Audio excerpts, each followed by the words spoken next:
marqué. Vraiment, Dieu a fait quelque chose pour moi. Une grande chose dans ma vie. Si aujourd'hui, il est là autour de moi, si vous venez croiser mes frères et soeurs, mes soeurs en Christ, vraiment c'est de la joie. Papa Ancien, ce que tu as prêché dans la cellule-là, il faut reprocher un peu et puis il est un peu.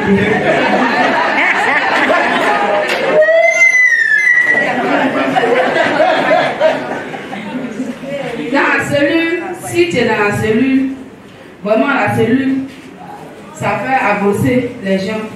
Ça te pousse à avoir la foi. Vraiment, Ancien approché ici, qu'on a qu'à s'appuyer sur Dieu. Ce jeudi, vendredi, c'est parti à Djamé, à 6 h.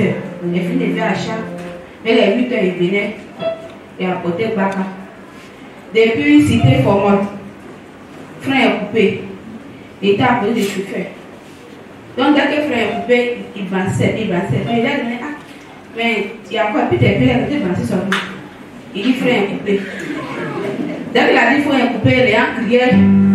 Vraiment, Ancien dit, on va s'appuyer sur Dieu. Donc, cette parole est revenue dans ma tête. Il dit, Seigneur, Seigneur, sauve-moi. Seigneur, protège-moi.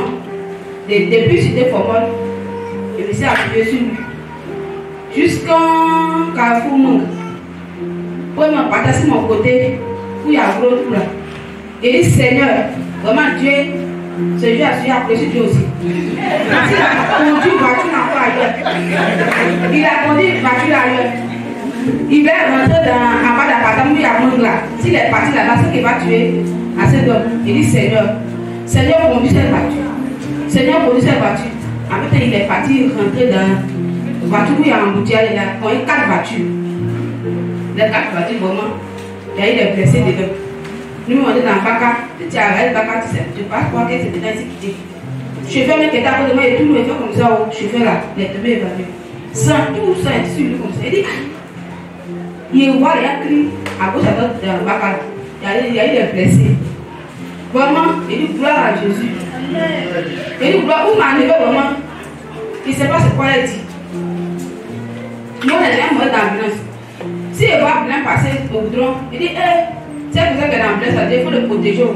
Mais hier, il voit que vraiment ici dans l'ambulance aussi. Vraiment, tout change. Mais c'est Dieu seul qui a su le vie. Et donc, voilà tout le monde. Si ta maman va, ta maman là, on va dire que comment la personne. Dieu veut que je vais t'abandonner. Puis je vais t'abandonner. Les gens crient, il y a des gens dans les bagues au doigt, mais ils sont blessés. Donc, quand on essaie la bague, on est passé par la fenêtre. Si par la fenêtre, il va être bloqué 6 mois. Et il y a un monsieur qui est venu m'a fait jeter par la fenêtre. C'est ça qui a fait mon hôtel là. Il a fait mal. Mon hôtel a appuyé sur des fenêtres là. Donc, on a dit, on a dit, dans le fond des porte-portes des mondes là. Et on a dit, Jésus, Jésus. Les gens disent, non, vous devez t'asseoir. Et laissez-moi évangéliser. Laissez-moi. Et je commençais à évangéliser vraiment. C'est Dieu qui a fait les miracles. Et je gloire à Dieu.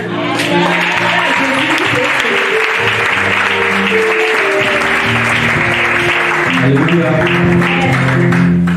Celui qui se confie à notre Seigneur Jésus-Christ n'est jamais confus. Alléluia. Et elle a parlé tout à l'heure de la cellule.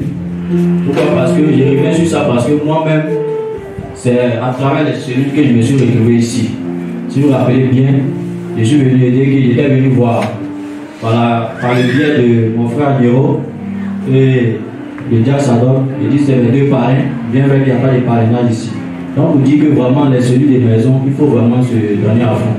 Alléluia. Il y a d'autres témoignages encore pour la gloire du Dieu.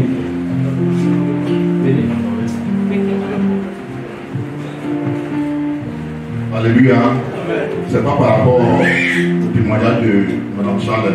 Effectivement, ce Dieu l'a prêché qu'il faut t'appuyer sur Jésus à toutes circonstances. Et je crois que ça lui a fait du bien. Sinon, c'est un témoignage également que je voulais rendre. Il n'y a pas longtemps, j'ai parlé d'un petit garçon ici, très mourant, que sa maman est tout le temps avec moi à la maison. Maintenant, il n'est pas décédé. Amen. Il n'est pas décédé. Et cet enfant-là, c'est Dieu qui a voulu qu'on se rencontre. Sinon, l'enfant serait décédé depuis. Et c'est Dieu qui a fait cette grande grâce-là pour ce petit garçon. Il était pratiquement mort Quand j'ai appelé mon grand frère pour lui dire que vraiment il y a un petit garçon, quand je le vois chaque fois, j'ai des frissons parce qu'il est en train de mourir chaque jour. Il m'a dit, bon, le lendemain, fais-le venir avec sa maman. Et quand ils sont arrivés, il a fait de sorte que l'enfant soit pris en charge à 100%. Ses premiers soins même se sont élevés près de 300 000 francs. Mais elle n'a déboursé même 5 francs. Elle-même, au contraire, son transport a été payé dans le centre de là où mon grand frère travaille, jusqu'à Passam. Et après 2 mois de traitement, l'enfant a commencé à récupérer très bien. Mais malheureusement, on m'appelle en semaine, on me dit que l'enfant va pas bien. Donc, ils ont poussé encore l'examen. Ils se trouvent que l'enfant a la tuberculose, le petit garçon.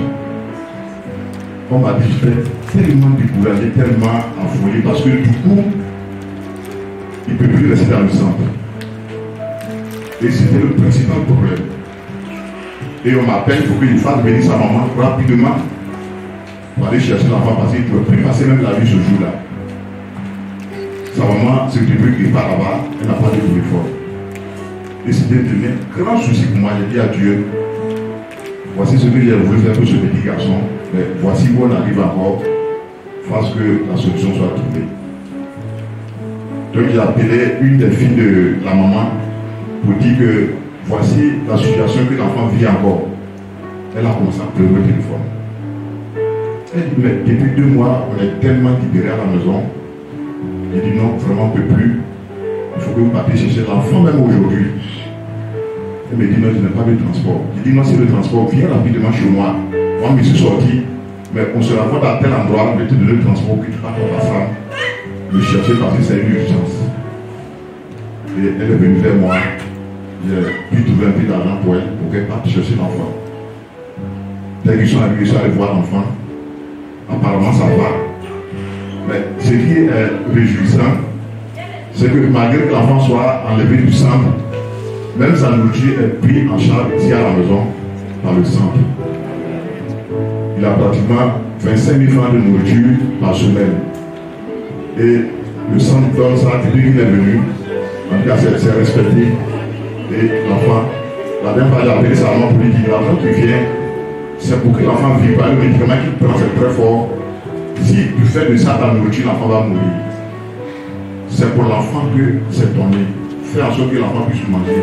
Et heureusement, hier, je revenais de départ, elle allait faire un gros marché. Dans 2 gros chantiers, elle dit non, c'est pour l'enfant. Donc, pour ceux qui connaissent l'histoire, je veux qu'on soutienne encore ce petit garçon. Pour qu'il puisse vivre. Pour que demain, comme j'ai dit la dernière fois, en voulant bien faire ça, ne trouve pas comme moi. C'est le témoignage vraiment pour dire que l'enfant, voici la situation qu'il est dedans. Il a besoin de prière. Tout ce que nous soutenons pour que ce petit garçon puisse vivre. Que Dieu bénisse sa parole. Par la grâce de Dieu,